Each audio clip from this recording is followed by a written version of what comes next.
"Taste the food," my daughter-in-law said softly at my son's wedding, and a second later the entire ballroom went quiet as warm mashed potatoes covered the front of my dress and the people around us froze in disbelief. I remember the exact moment because everything seemed to slow down, the way moments do when your heart realizes something important has just happened. The ballroom at the Lakeshore Grand Hotel in Chicago was glowing with warm lights and crystal chandeliers, the kind of place people choose when they want a wedding to look like a magazine spread. Round tables covered in ivory linens filled the room, and the scent of roasted chicken, butter, and fresh bread drifted through the air from the buffet line near the dance floor. My name is Margaret Whitmore, and that afternoon I was 68 years old, wearing a pale blue dress I had bought 3 weeks earlier because my son Daniel once told me that color made my eyes look bright. I had spent the morning helping greet guests, smiling for photos, and quietly reminding myself that this day wasn't about me. It was about Daniel and the woman he loved, Olivia Carter. At least, that's what I kept telling myself. I had paid for most of the wedding, something I never mentioned out loud because generosity is supposed to feel graceful, not like a receipt someone waves around. The catering alone had cost more than the first car I ever bought back in 1983, but seeing my son happy felt worth every dollar. When the buffet opened, guests lined up with cheerful conversation, silver serving spoons clinking against trays of mashed potatoes, green beans, and roasted vegetables. I stepped closer to the table because Olivia had just made a comment about the seasoning, and I thought she was joking. "Margaret always has opinions about food," she said lightly to the bridesmaids nearby, her voice sweet in a way that felt polished rather than warm. I smiled politely and replied that everything looked wonderful. That was when she lifted a spoonful of mashed potatoes and, in a sudden awkward motion that looked half like a joke and half like a challenge, pushed the spoon toward me and said those 4 quiet words, "Taste the food." The spoon tipped forward and the potatoes slid down across the front of my dress and onto the white tablecloth. It wasn't painful. It wasn't dramatic. But the room changed instantly. Conversations stopped mid-sentence. A fork dropped somewhere behind me with a small metallic clatter. For a moment, I could hear nothing except the faint hum of the air conditioner above the ballroom ceiling. I stood there with mashed potatoes on my dress while dozens of guests stared, unsure whether they had just witnessed a misunderstanding or something far more deliberate.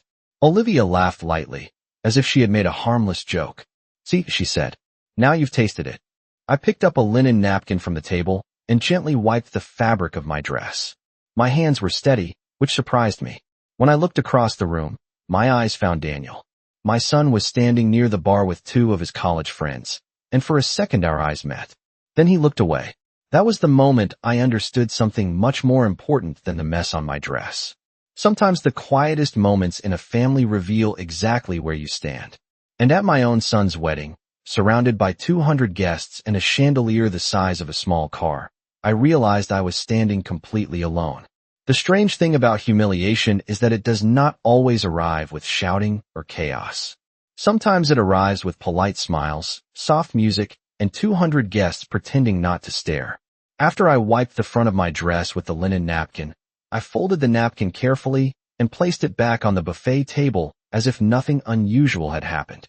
The potatoes left a pale mark on the blue fabric, but the stain looked smaller than the silence surrounding it. I heard someone clear their throat nearby. A woman at the next table whispered something to her husband. The band on the small stage kept playing a gentle jazz melody, but even the trumpet player seemed unsure whether he should continue. Olivia was already laughing again with 2 bridesmaids, her voice light and cheerful, as if the moment had been nothing more than a harmless wedding joke. I stood there for another second, feeling the cool air from the ballroom vents brush against the damp fabric of my dress. I had lived long enough to recognize when a situation was asking for dignity rather than explanation. So I turned slowly, picked up a clean napkin, and walked toward the hallway that led to the restrooms. The carpet in that hallway was thick and patterned with gold threads that shimmered under the lights. Each step felt strangely calm. I heard the music from the ballroom fade slightly as the doors closed behind me. Inside the restroom, the lights were softer and the mirrors stretched across the wall above a row of marble sinks. I looked at my reflection for the first time since the buffet table. A few pale streaks of mashed potatoes still clung to the edge of my silver hair. I rinsed the napkin under warm water and gently pressed it against the fabric of my dress. The stain began to fade, but did not disappear completely. For a moment, I remembered another day many years earlier when Daniel was 6 years old and had spilled a bowl of applesauce across my kitchen table. He had looked so worried that he might be in trouble, and I had laughed and told him that accidents happen when people are hungry. That memory came back to me with surprising clarity as I stood in the quiet restroom of the Lakeshore Grand Hotel. I finished cleaning the dress as best as I could and straightened the collar.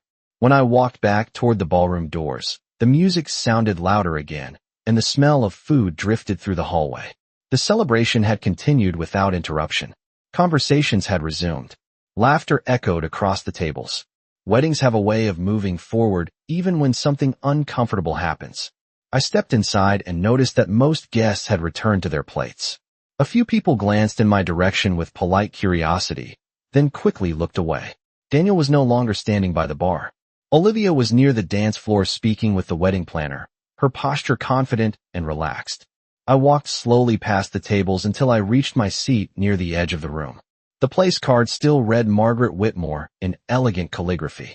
My untouched dinner plate sat beside a glass of iced tea that had already begun to sweat in the warm room. I took a seat and folded my hands in my lap.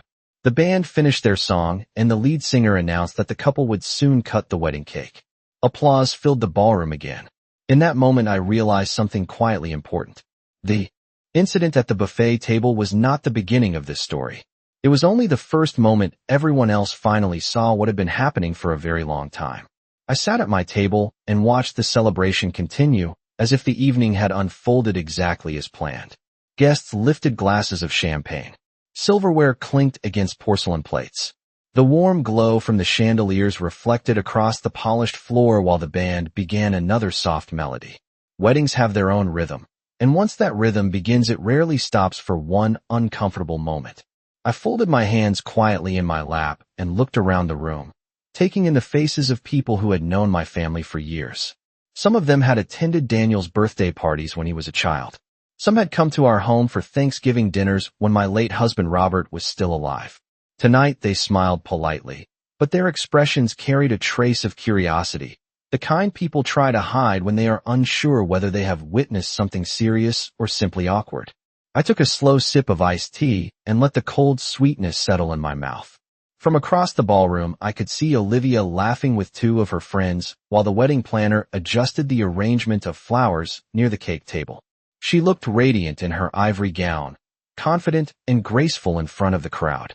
Anyone who had just walked into the room would have believed the evening was unfolding perfectly. The truth was that this moment had not surprised me as much as people might think. Olivia had never liked the idea of sharing space in Daniel's life. The first time I sensed it clearly was 3 years earlier when Daniel invited her to Thanksgiving dinner at my house in Evanston. I had prepared the same meal my family had enjoyed for decades: roasted turkey, sweet potatoes with brown sugar, cranberry sauce, and my homemade apple pie. Olivia had arrived wearing a polite smile and a winter coat that probably cost more than the entire meal on the table. During dinner, she complimented the food in a tone that sounded more careful than sincere. Later that evening, while Daniel helped me carry plates into the kitchen, I heard Olivia speaking quietly in the living room to Daniel's cousin Amanda. She said that traditional holidays felt outdated and that younger couples needed their own traditions without interference. The word interference stayed in my mind long after the dishes were washed. Over the following months, small moments continued to appear like puzzle pieces that slowly revealed a larger picture. When Daniel and Olivia moved into their apartment downtown, Olivia insisted that holidays should alternate between families, even though my home had always been the place where everyone gathered. When I offered to help them choose furniture for their living room, she politely explained that she preferred a modern style that did not include family heirlooms. None of those moments were dramatic enough to confront directly, but each one carried the same quiet message. She wanted a life that did not include too much influence from the past. I could have ignored those signals and convinced myself that every new marriage simply needs space to grow. That is what many mothers tell themselves. But sitting there in the ballroom that evening, watching the guests applaud as Daniel and Olivia walked toward the cake table together, I understood that the distance between us had not happened overnight. It had been forming slowly for years, hidden beneath polite conversations and carefully chosen smiles. What happened near the buffet table earlier had only revealed the truth in a way that no one in the room could pretend not to see. Applause rose around the ballroom as Daniel and Olivia stood together near the tall white wedding cake, smiling for photographs while guests gathered closer to watch the next tradition of the evening. The cake itself was almost 5 feet tall, decorated with delicate sugar flowers and thin ribbons of gold icing that shimmered under the chandelier light. Someone dimmed the lights slightly, and the band played a gentle romantic melody that echoed softly across the room. I remained seated at my table, quietly observing the scene the same way a person might watch a play they already understand the ending to. Daniel looked handsome in his dark suit, the same shade his father had worn on our own wedding day many years ago. For a moment, I felt a flicker of nostalgia, remembering the young boy who used to run through our backyard chasing fireflies on summer evenings. Back then he would come inside with grass stains on his jeans and ask if there was any leftover pie in the refrigerator. That boy had once held my hand when crossing the street and asked endless questions about how the world worked. The man standing beside the cake now looked confident and composed, laughing as one of his friends called out a joke from across the room. Olivia rested her hand on his arm while the photographer instructed them to hold the cake knife together for the next photograph. The crowd leaned forward with anticipation because wedding guests always enjoy the small rituals that mark the beginning of a new marriage. As the camera flashed, I noticed something subtle in the way Olivia glanced briefly toward my table before returning her attention to the camera. The expression was not anger or embarrassment. It was satisfaction, the quiet confidence of someone who believes the balance of power in a room has shifted permanently. That expression reminded me of another moment 2 years earlier when Daniel had invited me to lunch at a cafe near his office downtown. He told me that he and Olivia were thinking about getting married and wanted to talk about the future. The conversation had been polite and careful, filled with discussions about careers, housing, and wedding plans. At one point, Olivia mentioned that modern couples often prefer independence from extended family expectations. She spoke kindly, but her meaning was unmistakable. She wanted Daniel to build a life that answered primarily to her. I had nodded and told them that every marriage deserves its own space to grow. At the time, I believed that reassurance would create peace between us. Now, sitting in the ballroom watching them cut the first slice of cake together while guests applauded again, I realized how thoroughly the atmosphere of the evening belonged to them. The photographer captured every smile and every cheer, freezing the celebration into perfect images that would eventually be shared on social media and placed into photo albums. Those images would show a flawless wedding night. They would show laughter, music, and a beautiful cake beneath bright chandeliers. What those photographs would never reveal was the quiet understanding settling in my mind as I watched from the edge of the room. Families do not fracture all at once. They shift slowly, one small decision at a time, until one day the distance becomes impossible to ignore. And as the applause continued around me and the newly married couple lifted their forks for the ceremonial first bite of cake, I understood that the evening was no longer about repairing that distance. It was about recognizing it clearly for the first time. The music grew livelier after the cake was served, and the ballroom slowly transformed from a formal dinner into the kind of celebration people remember for years. Glasses clinked together as guests toasted the newly married couple. Laughter drifted across the room in warm waves. The band shifted from soft jazz to a brighter melody that invited people toward the dance floor.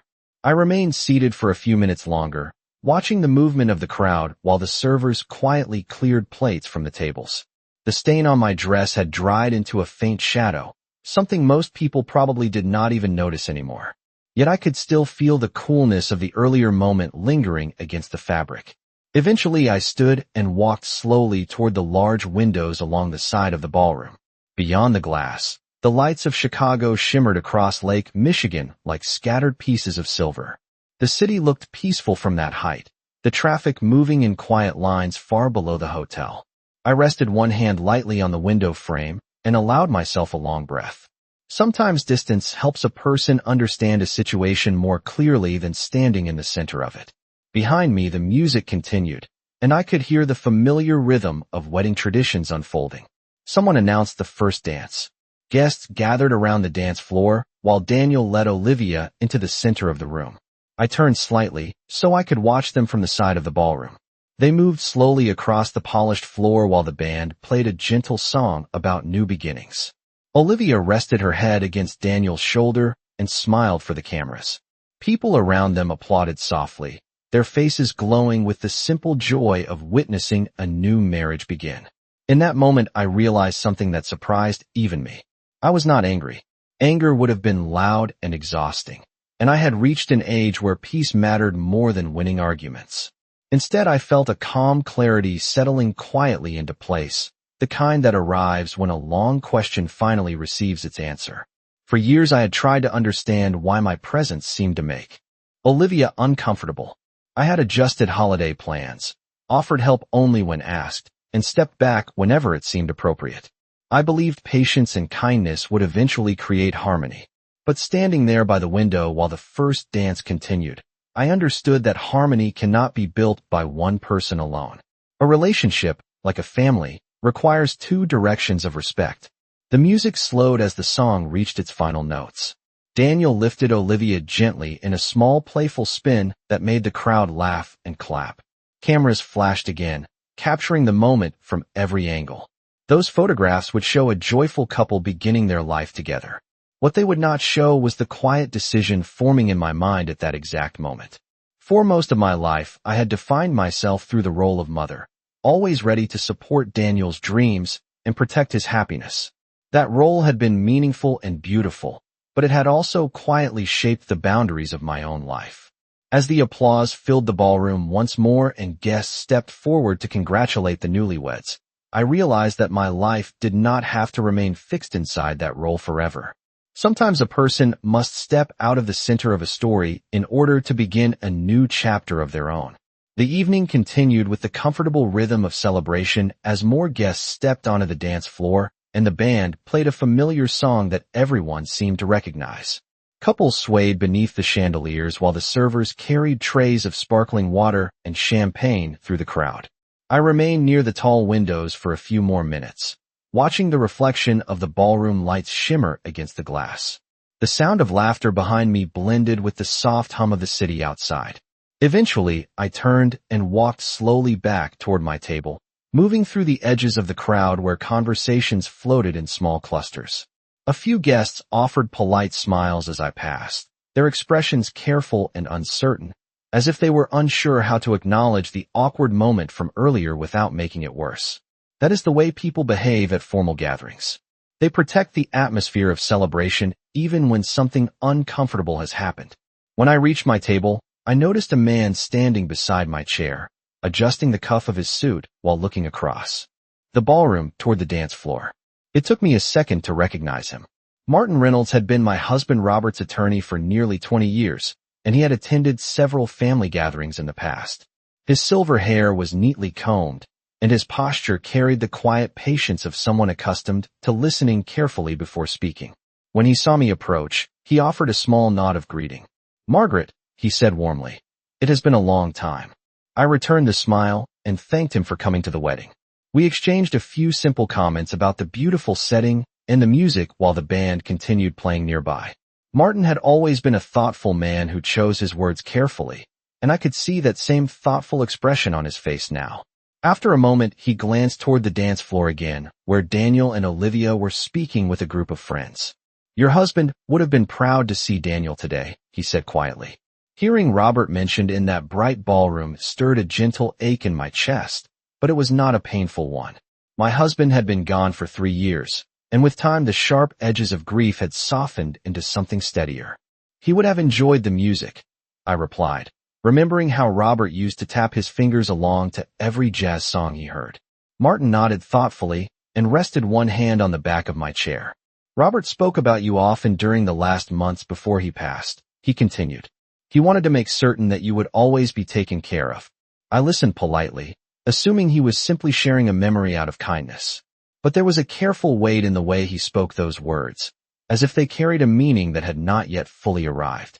Around us, the celebration continued, the dance floor filling with more guests as the band shifted to another upbeat song. Someone laughed loudly near the bar, and a waiter hurried past carrying a tray of small desserts arranged in perfect rows. In the middle of that lively scene, Martin lowered his voice slightly and added, "Your husband also made a few very specific arrangements in his will." The sentence hung quietly between us for a moment while the music played on. I looked toward the dance floor where Daniel and Olivia were laughing with their friends, completely absorbed in the joy of their wedding night. Then I turned back to Martin. Something in his calm expression told me that the story of this evening was not finished yet. Martin Reynolds did not speak immediately after mentioning the arrangements in Robert's will. Instead, he adjusted the sleeve of his jacket and watched the movement of the dance floor for a moment, as if choosing the right moment to continue. The band had begun another song, something upbeat that drew more guests toward the center of the ballroom. Laughter rose in gentle waves while the newly married couple moved through the crowd, greeting friends and relatives. Daniel looked relaxed and confident, the way a groom often does when the most formal part of the evening has already passed. Olivia stood beside him with one hand resting lightly on his arm, smiling for every phone camera pointed in their direction. Martin finally turned back to me with the same calm expression he had worn for years during business meetings with my husband. "Robert believed strongly in protecting the people he loved," he said quietly. "Especially you." I listened without interrupting, unsure where the conversation was leading, but sensing that it carried a significance deeper than simple nostalgia. Around us, the celebration continued with the steady rhythm of music and conversation. A waiter passed by offering small plates of chocolate truffles, and somewhere across the room someone began another cheerful toast. In the middle of that lively scene, Martin spoke again in a tone that was gentle but precise. "Several months before he passed away, Robert added a specific clause to the family trust," he explained. "It was not something he discussed widely because he hoped it would never be necessary." The words settled in the air between us while the music played softly in the background. I remembered those final months with surprising clarity. Robert had been determined to keep life as normal as possible even as his health grew weaker.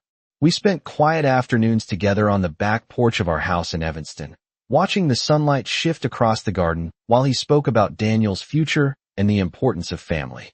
At the time, I believed those conversations were simply reflections of a man preparing to leave the world with peace in his heart. Now I realized that Robert had also been thinking carefully about the practical details that would remain after he was gone. Martin continued, speaking in the same calm voice. "The trust Robert created includes the financial support that Daniel will eventually inherit," he said. "However, your husband believed that inheritance should never come at the cost of respect within the family." I felt the quiet meaning behind those words even before Martin explained further. My eyes drifted across the ballroom toward the dance floor where Daniel and Olivia were now laughing with a group of friends near the band. From a distance, they looked like the perfect newly married couple, surrounded by celebration and good wishes. Martin followed my gaze for a moment before returning his attention to me. "The clause Robert added is very clear," he said gently. "If Daniel or anyone closely connected to him were to publicly humiliate or deliberately mistreat you, the primary inheritance would no longer transfer directly to him." The music swelled slightly as the band reached the chorus of the song, and applause rose again from the guests nearby. Yet the words Martin had just spoken seemed to create a small pocket of stillness around our table. I did not respond immediately. Instead, I watched Daniel raise his glass while someone nearby told a joke that made the group laugh again. The evening continued to glow with celebration, completely unaware that a quiet shift in the future had just been revealed. After a moment, I turned back to Martin Reynolds. For the first time that night, I felt something other than sadness or reflection. I felt understanding. For several seconds, I did not say anything after Martin explained the clause. The music continued across the ballroom, lively and bright, and guests moved across the dance floor with the easy joy that comes from celebration and good wine. Someone laughed loudly near the bar while a group of Daniel's friends raised their glasses again. The entire room felt warm and alive, completely unaware that the quietest conversation in the ballroom had just changed the direction of several lives. I rested my hands lightly on the back of the chair beside me and looked across the room once more. Daniel was speaking animatedly with two coworkers while Olivia stood nearby greeting another group of guests who had arrived late. She looked radiant under the chandelier light, her wedding gown glowing like something out of a bridal magazine. For a moment, I wondered what Robert would have said if he had been standing beside me tonight. My husband had always been a man who noticed things others overlooked. He believed respect was the foundation of every family. Hearing Martin describe the clause in the trust felt like hearing Robert's voice echoed gently through the years. After a moment, I turned back to Martin and asked quietly whether Daniel knew about the condition in the trust. Martin shook his head slowly. Robert chose not to tell him, he replied. He hoped it would never become relevant. The answer made perfect sense. Robert had always believed that people should treat each other with kindness because it was the right thing to do, not because they feared consequences.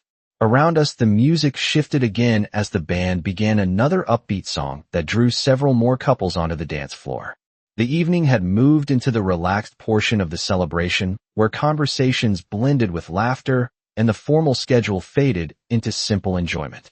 I watched Daniel place one hand around Olivia's waist as they joined the crowd of dancers again. They looked happy, surrounded by friends, and glowing with the excitement of beginning a new chapter together. Seeing them like that brought a quiet calm to my thoughts. For years I had tried to protect that happiness, sometimes at the expense of my own comfort. But understanding Robert's final decision made me realize something important. My husband had not created that clause out of anger or revenge. He had created it as a reminder that dignity matters within a family. I felt no urge to interrupt the celebration or draw attention to the conversation Martin and I had just shared. The wedding belonged to Daniel and Olivia, and nothing would be gained by turning the evening into a scene of confrontation. Instead, I simply nodded and thanked Martin for explaining the situation so clearly. He returned the nod with a small, understanding smile, the kind that professionals develop after years of handling delicate family matters. We stood quietly for a moment while the dance floor filled with more guests and the band played on.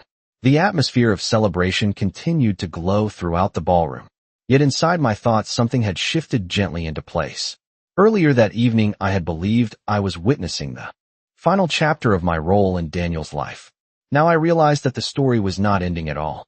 It was simply moving into a different direction, one shaped not by anger or embarrassment, but by clarity.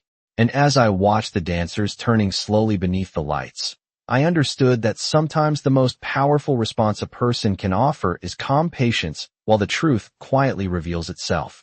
The music continued late into the evening, filling the ballroom with a warm energy that made the celebration feel almost timeless. Guests moved easily between the dance floor and the tables while the band played a familiar melody that many people softly sang along with. I remained near the edge of the room for a while, watching the movement of the crowd and the glow of the chandelier lights reflected on the polished floor. Daniel and Olivia were still surrounded by friends who congratulated them and lifted their glasses in cheerful toasts. From a distance, they looked like the image every wedding hopes to capture, a young couple stepping confidently into the future. I felt no desire to interrupt that moment or cast a shadow over the happiness surrounding them. Instead, I allowed the calm understanding from my conversation with Martin to settle quietly inside my thoughts. The evening had already revealed everything I needed to see. After another song ended and the applause faded, I walked slowly toward the coat check near the entrance of the ballroom. A few guests noticed me leaving and offered polite goodbyes, assuming perhaps that I was simply tired after a long day of celebration. I thanked them with a small smile and collected my coat. Outside the ballroom hallway, the noise of the party softened into a distant echo. The hotel lobby was peaceful by comparison, with tall windows overlooking the quiet lights of Lake Michigan. I paused there for a moment before stepping outside. The cool night air carried the gentle scent of the lake and the distant hum of city traffic. Standing there beneath the soft glow of the entrance lights, I felt an unexpected sense of relief.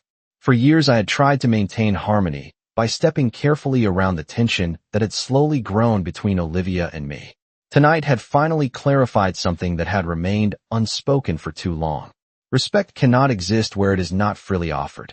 The next morning the sunlight filled the kitchen of my house in Evanston as it always had, pouring through the windows and warming the wooden table where Robert and I had shared countless cups of coffee together.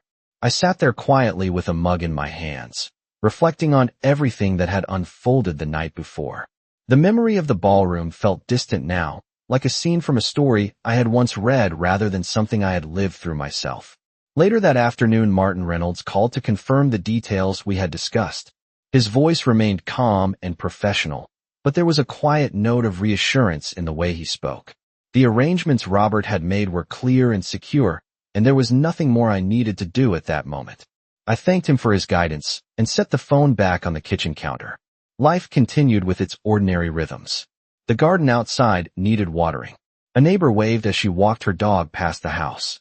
Somewhere in the distance, a train whistle echoed along the shoreline. As I stood there looking out the window at the familiar street where I had built so many memories, I understood that the future no longer needed to be shaped by the uncomfortable moments of the past. Sometimes the strongest answer to disrespect is not confrontation, but quiet independence. Daniel and Olivia would build their life together in whatever way they chose. And I would continue building mine with the calm dignity Robert had always believed I deserved. A humiliating moment at a luxurious wedding reception becomes the quiet turning point in one of those unforgettable family stories that reveal how dignity, patience, and truth can reshape a family's future. When a mother attends her son's wedding hoping to celebrate love and unity, the evening takes an unexpected turn when the daughter-in-law publicly embarrasses the mother in front of guests, leaving the ballroom in stunned silence and forcing the mother to quietly reconsider years of subtle tension that had slowly grown within the family. What appears at first to be a single awkward incident begins to unfold into something deeper as memories surface of holidays, conversations, and small choices that gradually created distance between generations, revealing how complicated relationships can become inside modern families. As the celebration continues with music, dancing, and laughter beneath bright chandeliers, the mother reflects on the sacrifices and hopes that shaped her life as a parent, realizing that many family stories are not defined by loud confrontations, but by quiet realizations that arrive in unexpected moments. During the reception, the family lawyer gently reveals that the late husband had once prepared a carefully structured trust designed to protect respect within the family, a decision that introduces a powerful but calm shift in understanding that transforms the meaning of the entire evening. What follows is not revenge or confrontation, but a thoughtful recognition that dignity and independence sometimes become the most meaningful responses when respect disappears. Stories like this remind audiences why family stories resonate so deeply with viewers who recognize the emotional complexity of loyalty, pride, and quiet strength inside real families. Through reflection and patience, the mother begins to see her own future differently, understanding that family stories are not only about conflict, but also about resilience and personal growth. As the night ends and the city lights shine over Lake Michigan, the mother steps away from the celebration with calm clarity, proving that the most powerful endings in family stories often come not from arguments, but from quiet confidence, making this one of those reflective family stories that show how grace and self-respect can reshape the direction of a life. Character 1. A 68-year-old white American woman with silver hair and calm, dignified expression. She wears an elegant pale blue formal dress suitable for a wedding reception. Front-facing portrait. Realistic lighting. No cartoon. No cartoon. No CGI. No illustration. Character 2. A 30-year-old white American woman with blonde hair, confident expression, sharp features, and polished appearance. She wears an elegant white wedding gown. Front-facing portrait. Realistic lighting. No cartoon. No cartoon. No CGI. No illustration.